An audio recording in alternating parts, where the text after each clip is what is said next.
కక్ష ప్రతీకార రాజకీయాల్లో భాగంగానే చంద్రబాబుపై స్కిల్ కేసు పెట్టారని, చంద్రబాబుకు ఏ అవినీతి మరక అంటలేదని దర్యాప్తు సంస్థలు స్పష్టం చేశాయని వర్ల రామయ్య స్పష్టం చేశారు. స్కిల్ కేసులో చంద్రబాబు తప్పులేదని సిఐడి కేసు వాపసు తీసుకుందని వర్ల రామయ్య తెలిపారు. ప్రత్యర్థుల మధ్య రాజకీయ పోరు, ఐడియాలజీ మీద ఫైట్. మీ పార్టీ ఐడియాలజీ అది, మా పార్టీ ఐడియాలజీ, దాని మీద పోరు జరిగింది. పోటాపోటీగా వ్యవహరించారు. ఎందులో? ప్రజలకు సేవ చేయటంలో, రాష్ట్రాన్ని అభివృద్ధి పథంలో నడిపించడంలో పోటీ పడ్డారు. కానీ 2019 జగన్మోహన్ రెడ్డి గారు ముఖ్యమంత్రిగా పదవి స్వీకారం చేసిన తర్వాత ఒక వింత పోకడ రాష్ట్రంలో బయలుదేరింది. కక్షలు, కార్పణ్యాలు, ద్వేషం, అరాచకం, అప్రజాస్వామికం, రాజ్యాంగ వ్యతిరేకం, అవినీతి, బంధుప్రీతి, ఆశ్రిత పక్షపాతం, ఇవన్నీ కూడా చోటు చేసుకున్నాయి. వాటన్నిటికీ మించి ఫ్యాక్షనిజం, ద్వేషం అందులో భాగమే.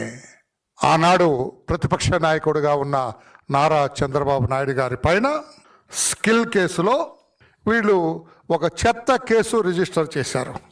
చంద్రబాబు నాయుడు గారి పైన తప్పుడు కేసు బనాయించి ఆయనను 53 రోజులు జ్యుడిషియల్ కస్టడీకి పంపించారు. 53 రోజులు తప్పుడు కేసులో, దొంగ కేసులో పంపించారు.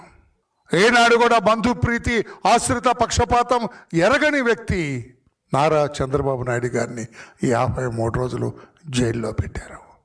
అదే సిఐడి ఆఫ్టర్ థరో ఇన్వెస్టిగేషన్ దర్యాప్తుని కొనసాగిస్తూ వాళ్ళు చాలా క్లియర్గా చెప్పటం జరిగింది. ఏం చెప్పారు వాళ్ళు?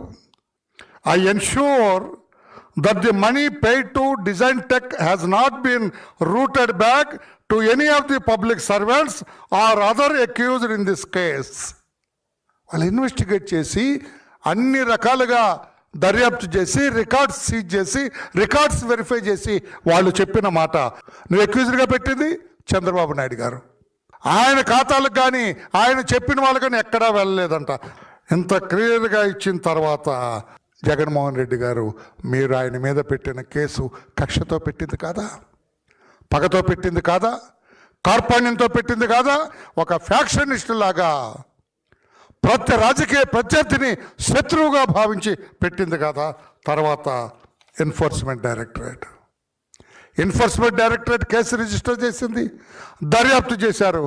వాళ్ళు 31/1 ఒక ప్రెస్ రిలీజ్ చేశారు. మేము 28వ తారీఖున ఈ కేసులో దర్యాప్తు పూర్తి చేశాం, ఫలానా వాళ్ళ మీద ఛార్జ్షీట్లు వేశామని చెప్పారు.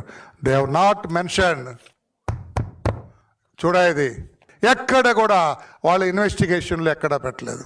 వాళ్ళ ప్రెస్ రిలీజ్లో క్రిస్టల్ క్లియర్గా ఇచ్చారు. ఇక ఏమిటి Please subscribe to YK TV Network. Please subscribe to YK TV. Please watch YK News. Don't forget to subscribe YK News channel.